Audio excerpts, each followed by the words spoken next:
Hello everyone, I am Dr. Reshmi Pillai, Consultant Pediatrician Neonatologist from KIMS Health Hospital, Kottayam. ഇന്ന് നമ്മൾ discuss ചെയ്യാൻ പോകുന്ന topic febrile seizures അഥവാ febrile convulsions, ജ്വരസനി എന്നൊക്കെ വിളിക്കും. അപ്പോൾ എന്താണ് ഈ ഫെബ്രൈൽ കൺവൾഷൻസ്? ഇത് ഏത് ഏജ് ഗ്രൂപ്പിലെ കുട്ടികളിലാണ് വരുന്നത്? എന്തൊക്കെയാണ് ഇതിൻ്റെ ടൈപ്സ്? എങ്ങനെയാണ് ഇത് മാനേജ് ചെയ്യുന്നത്? ഇതാണ് ഇന്ന് നമ്മളിവിടെ ഡിസ്കസ് ചെയ്യാൻ പോകുന്നത്. ഇത് വളരെ ഒരു കോമൺ ഹെൽത്ത് കണ്ടീഷനാണ് കൊച്ചുകുട്ടികളിൽ കാണുന്നത്. യൂഷ്വലി കാണുന്ന ഏജ് ഗ്രൂപ്പ് നമ്മൾ കാണുന്നത് 6 months to 6 years ആണ്. ഇത് വരുമ്പോൾ കുഞ്ഞുങ്ങൾക്ക് പനി കാണും, ഹൈ ഗ്രേഡ് ഫീവർ, അത് കഴിഞ്ഞ് കുഞ്ഞിന് ഫിറ്റ്സ് അല്ലെങ്കിൽ ജന്നി അല്ലെങ്കിൽ സീഷേഴ്സ് വരും. അപ്പോൾ നമ്മൾ എങ്ങനെയാണ് ഇത് മാനേജ് ചെയ്യേണ്ടത്? നമ്മൾ പേടിക്കാൻ പാടില്ല. ആൻഡ് അതിനെപ്പറ്റിയുള്ള ഫർദർ ഡിസ്കഷൻസ് ഞാൻ പറയുന്നതായിരിക്കും.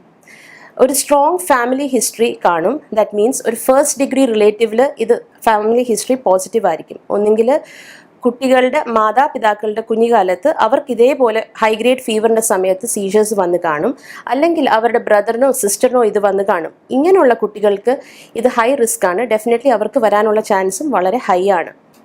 അപ്പോൾ എന്തുകൊണ്ടാണ് ഈ ഫെബ്രൈൽ സീഷർ വരുന്നത്? അതിനൊരു പെർട്ടിക്കുലർ റീസൺ ഇല്ല. പക്ഷേ ഇപ്പോഴത്തെ തിയറി അനുസരിച്ച് നമ്മൾ മനസ്സിലാക്കുന്നത് കൊച്ചു കുട്ടികളുടെ ഡെവലപ്പിംഗ് ബ്രെയിനിന് ഒരു അബ്രപ്റ്റ് റൈസ് ഓഫ് ടെമ്പറേച്ചർ, ഒരു ഹൈ ഗ്രേഡ് ഫീവർ വരുമ്പോൾ അത് അവർക്ക് കണ്ടെയ്ൻ ചെയ്യാൻ പറ്റാത്തത് കൊണ്ട് ബേബിക്ക് സീഷർ വരുന്നു.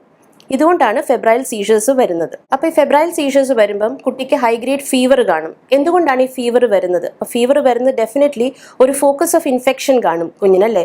അപ്പോൾ ഫോക്കസ് ഓഫ് ഇൻഫെക്ഷൻ എന്ന് പറഞ്ഞാൽ കുഞ്ഞിനൊരു അപ്പർ റെസ്പിറേറ്ററി ട്രാക്ട് ഇൻഫെക്ഷൻ, അതായത് ഒരു ഇയർ ഇൻഫെക്ഷനോ ഒരു ത്രോട്ട് ഇൻഫെക്ഷനോ, അതുപോലെ ഒരു ചെസ്റ്റ് ഇൻഫെക്ഷനോ അല്ലെങ്കിൽ മൂത്രത്തിൽ പഴുപ്പ്, ഒരു യൂറിനറി ട്രാക്ട് ഇൻഫെക്ഷനോ എന്തെങ്കിലും കാണും. സോ യൂഷ്വലി നമ്മൾ ഈ ഫീവർ ട്രീറ്റ് ചെയ്യുമ്പോൾ തന്നെ കുഞ്ഞിൻ്റെ കണ്ടീഷൻ മച്ച് ബെറ്റർ ആകും. ഞാൻ പറഞ്ഞല്ലോ, ഫെബ്രൈൽ സീഷേഴ്സിന് ടൈപ്സ് ഉണ്ട്. There are 2 types of febrile seizures. ഒന്ന് simple febrile seizures, the next one is complex febrile seizures. എന്താണ് ഈ simple febrile seizures? Simple febrile seizures ഈ പറയുന്ന പോലെ വളരെ സിമ്പിൾ ആണ്. It last for very short time. Usually പറയുന്നത് ലെസ് ദാൻ 15 minutes എന്നാണ് നമ്മൾ പറയാറ്. പക്ഷെ നമ്മുടെ ഒരു ക്ലിനിക്കൽ പ്രാക്ടീസിൽ ഞാൻ കണ്ടിട്ടില്ല ലെസ് ദാൻ 5 minutes ഒരു സീഷർ കണ്ടിട്ടില്ല. So usually it last for a very short time. പിന്നെ മോസ്റ്റ് ഇമ്പോർട്ടൻ്റ്ലി അത് മോർ ദാൻ 24 hours ലാസ്റ്റ് ചെയ്യാറില്ല. എന്ന് പറഞ്ഞാൽ ഒരു 24 hours പിന്നെ അത് റിക്കർ ചെയ്യാറില്ല. എന്ന് വെച്ച് കഴിഞ്ഞാൽ ഈ ചൈൽഡിന് ഒരു പ്രാവശ്യം ഒരു സീഷർ വന്നു കഴിഞ്ഞാൽ ഒരു ഹോൾ ഡേയിൽ പിന്നെയും അത് റിക്കർ ചെയ്യാനുള്ള ചാൻസ് വളരെ കുറവായിരിക്കും. പിന്നെ thirdly it is a generalised tonic clonic convulsion എന്ന് പറഞ്ഞാൽ ഹോൾ ബോഡി ഇൻവോൾവ് ആവും. സോ റിതമിക് അല്ലെങ്കിൽ കുഞ്ഞിന് ഈ വിറയൽ പോലെയോ ഫുൾ ബോഡി ഇൻവോൾവ് ആവും, hands, legs, face. Along with that കുഞ്ഞിനൊരു അപ്രോളിംഗ് ഓഫ് ഐബോൾസ്, കുഞ്ഞിൻ്റെ കണ്ണുകൾ മേലോട്ട് പോവുക, ഒരു സ്റ്റെയറിംഗ് ലുക്ക് തരിക. ഇതൊക്കെയാണ് ടിപ്പിക്കലി നമ്മൾ സിമ്പിൾ ഫെബ്രൈൽ സീഷേഴ്സിൽ കാണുന്നത്. പക്ഷേ ഇത് കഴിയുമ്പം ഉടനെ കുഞ്ഞങ്ങ് ഡീപ്പ് സ്ലീപ്പിൽ പോവും. കുറച്ച് കഴിയുമ്പോഴത്തേക്കും കുഞ്ഞിൻ്റെ കണ്ടീഷൻ കംപ്ലീറ്റ്ലി ഓക്കെ ആവും. ഇതാണ് simple febrile seizures. Most commonly ഒരു 50 to 60% കേസസ് ഇത് തന്നെയാണ്. ഇതിന് ഡയറക്റ്റ് വിപരീതമാണ് കോംപ്ലെക്സ് ഫെബ്രൈൽ സീഷേഴ്സ്. എന്താണ് കോംപ്ലെക്സ് ഫെബ്രൈൽ സീഷേഴ്സ്? പേര് കേൾക്കുമ്പോൾ തന്നെ അത് കോംപ്ലെക്സ് ആണ്. മോർ ദാൻ 15 minutes ആയിരിക്കും ഇതിൻ്റെ ഡ്യൂറേഷൻ. പിന്നെ ഒരു 24 hour പീരിയഡിൽ it will recur more than once. അപ്പോൾ ഒരു ദിവസത്തിൽ പിന്നെയും റിക്കർ ചെയ്യാനുള്ള ചാൻസ് ഉണ്ട്. മോസ്റ്റ് ഇമ്പോർട്ടൻ്റ്ലി കുഞ്ഞിൻ്റെ ഏതെങ്കിലും ഒരു ഭാഗം, ഒന്നെങ്കിൽ ഒരു കൈയോ ഒരു കാലോ, അതായിരിക്കും ഇൻവോൾവ് ആവുന്നത്. ജനറലൈസ് ഫുൾ ബോഡി ഇൻവോൾവ്മെൻറ്റ് ഇതിൽ കാണാറില്ല. ഒരു ഫെബ്രൈൽ സീഷർ ആദ്യമായിട്ട് കുഞ്ഞിന് വരുമ്പം അത് ശരിക്കും പറഞ്ഞാൽ അത് വളരെ വളരെ ഒരു വെരി സ്കെയറി ഒരു എക്സ്പീരിയൻസ്, വെരി ട്രോമാറ്റിക് എക്സ്പീരിയൻസ് ആണ് പേരൻസിന്. സ്പെഷ്യലി അവർ ശരിക്കും പേടിച്ചു പോകും.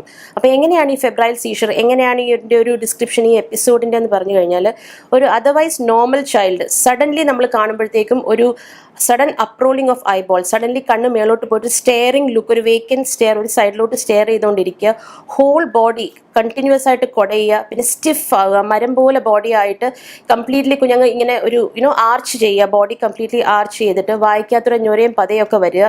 ഇത് കാണുമ്പോൾ ശരിക്കും വളരെ വളരെ ട്രോമാറ്റിക് ഒരു എക്സ്പീരിയൻസ് ആണ്. പക്ഷേ ഇതിങ്ങനെയാണ് അത് വരുന്നത്. ആൻഡ് ദെൻ കുഞ്ഞിന് ലോസ് ഓഫ് കോൺഷ്യസ്നെസ് വരും. പക്ഷേ എഗെയിൻ ഞാൻ സ്ട്രെസ് ചെയ്യട്ടെ, നമ്മൾ സിമ്പിൾ ഫെബ്രൈൽ സീഷേഴ്സ് ഈ കാണുന്ന പോലെ this hardly last for less than 5 minutes. നമ്മൾ പറയും അപ് ടു 15 minutes വരെ എന്നൊക്കെ, പക്ഷേ ലെസ് ദാൻ 5 minutes ഈ ഒരു എപ്പിസോഡ് കഴിയും. സോ നമ്മൾ എങ്ങനെയാണ് ഈ ഒരു എപ്പിസോഡ് മാനേജ് ചെയ്യേണ്ടത്?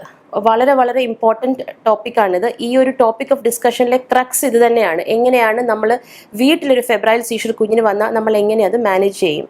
First and most important, do not panic. വളരെ വളരെ എളുപ്പമാണ് അല്ലേ പറയാനായിട്ട്, പാനിക് ചെയ്യരുത്. It is better said than done.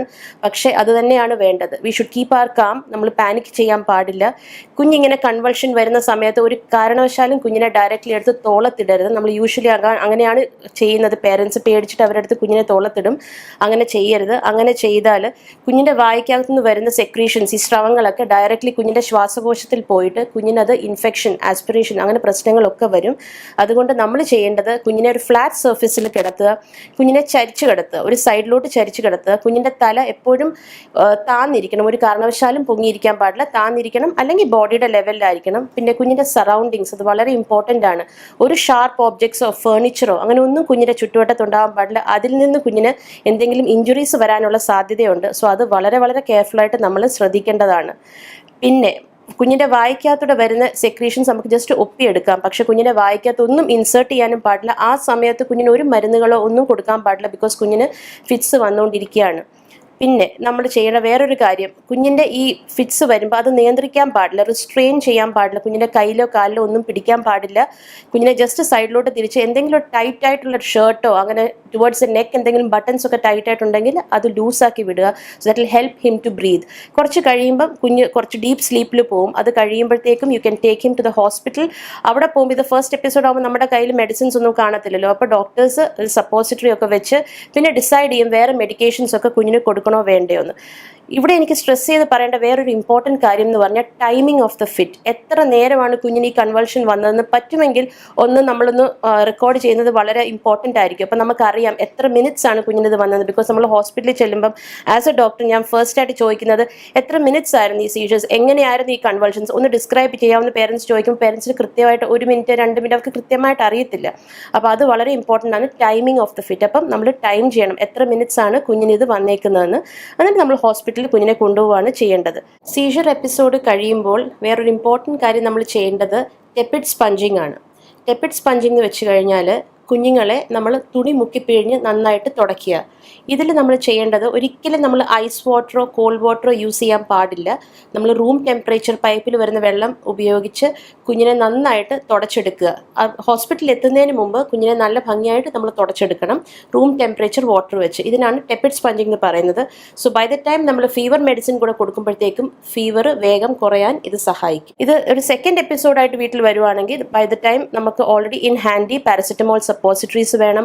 നമുക്കൊരു തെർമോമീറ്റർ മാൻഡേറ്ററി ആയിട്ട് വീട്ടിൽ കരുതി വെക്കണം. ബിക്കോസ് ഇങ്ങനൊരു പ്രാവശ്യം ഒരു കുഞ്ഞിന് വന്നെങ്കിൽ പിന്നെയും റിക്കർ ചെയ്യാനുള്ള സാധ്യതകൾ കാണും. സോ നമ്മൾ എപ്പോഴും ഒരു തെർമോമീറ്ററും പിന്നെ പാരസെറ്റമോൾ സപ്പോസിറ്ററീസും മെഡിസിൻസും കുഞ്ഞിൻ്റെ വെയിറ്റിന് കറക്റ്റായിട്ടുള്ള അളവിൽ ഡോക്ടർ പ്രിസ്ക്രൈബ് ചെയ്ത പോലെ നമ്മളത് കൊടുക്കേണ്ടതായിരിക്കും. So this is very very very important ഇവിടെ സ്ട്രെസ് ചെയ്ത് പറയാൻ. എന്നിട്ട് വേറൊരു കാര്യം, നമ്മൾ ഹോസ്പിറ്റലിൽ പോകുമ്പോൾ ഡോക്ടേഴ്സ് ഡിസൈഡ് ചെയ്യും അതർ ദാൻ പാരസെറ്റമോൾ വേറെ ഏതെങ്കിലും മെഡിസിൻസ് കുഞ്ഞിന് വേണമെന്ന്. ലൈക്ക് നമ്മൾ ഒരു ഷോർട്ട് ടേം ഒരു ഇൻ്റർമിറ്റൻറ്റ് പ്രൊഫലാക്സിസ് എന്ന് പറയുന്നത് ഫസ്റ്റ് 3 days ഓഫ് ഫീവറിൽ നമ്മൾ കുഞ്ഞുങ്ങൾക്ക് ഒരു മരുന്ന് കൊടുക്കാറുണ്ട്, ക്ലോബസാം എന്ന് പറഞ്ഞ്. But it is given according to the doctor's discretion totally. അത് പേരൻസ് കൊടുക്കേണ്ട ആവശ്യമില്ല, ഡോക്ടർ ഡയറക്റ്റ് ചെയ്ത് അതനുസരിച്ചാണ് അത് ചെയ്യുന്നത്. സോ ഇന്നത്തെ ഡിസ്കഷനിലെ ടേക്ക് ഹോം മെസ്സേജ് അല്ലെങ്കിൽ ഇൻ എ നട്ട്ഷെൽ നമ്മൾ എന്താണ് നമ്മളിന്ന് ഡിസ്കസ് ചെയ്തത്?